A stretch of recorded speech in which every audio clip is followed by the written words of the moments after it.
दोस्तों, स्वागत है आपका प्रवक्ता न्यूज़ नेटवर्क में। इस वक्त हम शहर के तालिमुद्दीन मदरसे में हैं और यहाँ हमारे साथ स्वतंत्रता संग्राम सेनानी जी हैं। इनका नाम शारदानंद वर्मा है और इन्होंने अंग्रेज़ों के साथ जो है वो लड़ाई लड़ी थी। इनके साथ इनके भाई कालिका प्रसाद जी वो शहीद भी हो गए थे और इन्हीं की देन है कि आज हम आज़ाद फ़िज़ा में, खुली फ़िज़ा में सांस ले रहे हैं।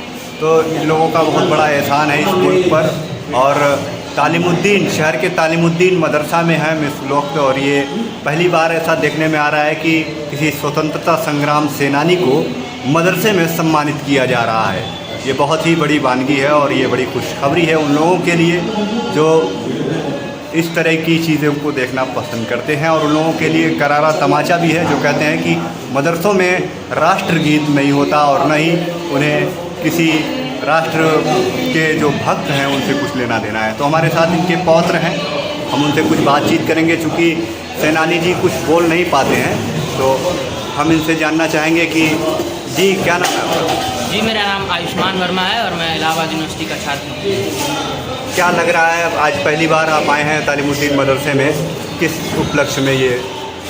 जी, तो ये मेरे जो बाबा जी हैं श्री शारदानंद वर्मा जी और मेरे बड़े बाबा श्री कलिका प्रसाद जी, उन्होंने इस देश के लिए अपना सर्वस्व बलिदान किया।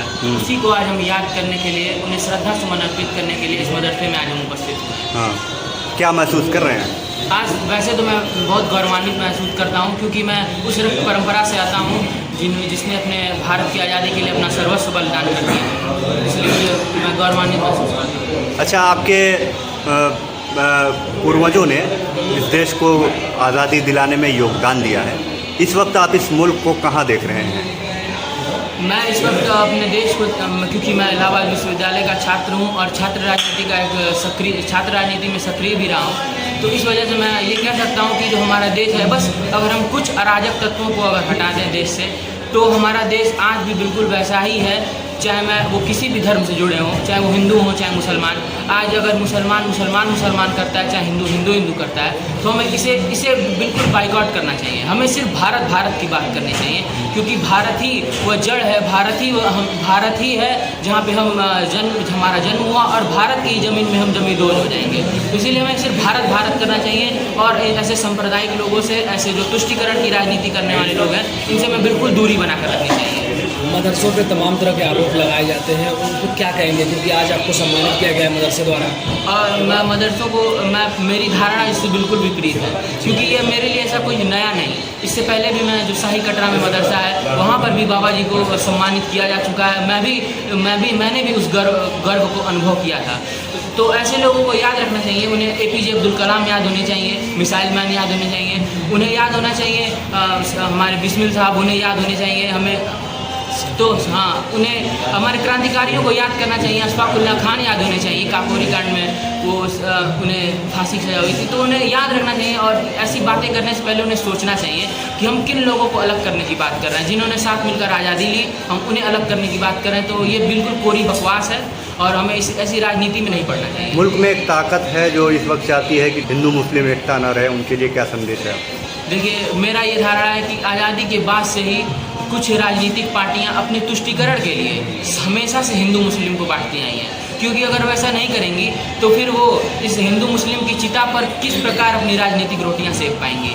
तो आज ऐसे पवित्र अवसर है स्वतंत्रता का, तो हम ऐसी पूरी बकवासों में नहीं पड़ना चाहिए। ऐसे वाहियात लोगों से दूर ही रहना चाहिए, तभी हम अपने देश को सोने की चिड़िया और विश्व गुरु बना पाएंगे। ठीक। आपके जैसे नौजवान बहुत से लड़के हैं, वो अलग रास्ते पर चलते हैं।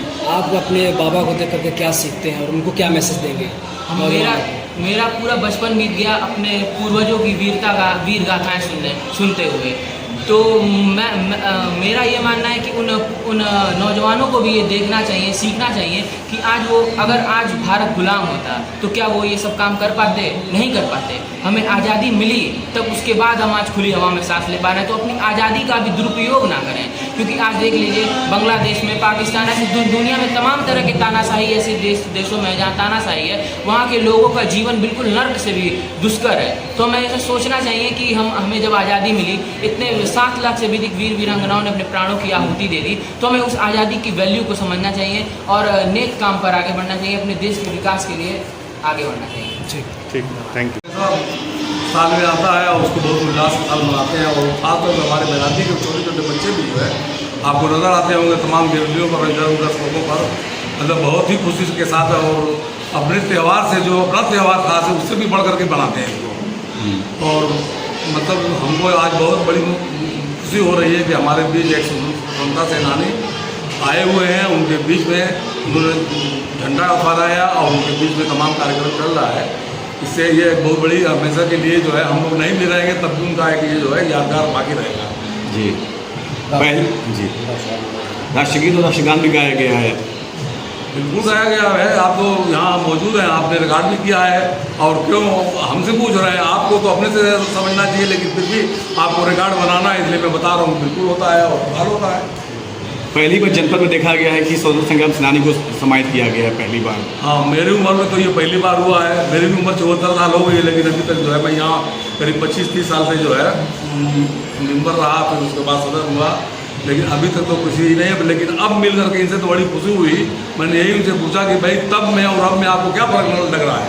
इतनी लंबी ज़िंदगी आपको मिली है, तो कहते हैं कि बहुत खुशी है, बहुत अच्छा है, बहुत खुशी है। Thank you.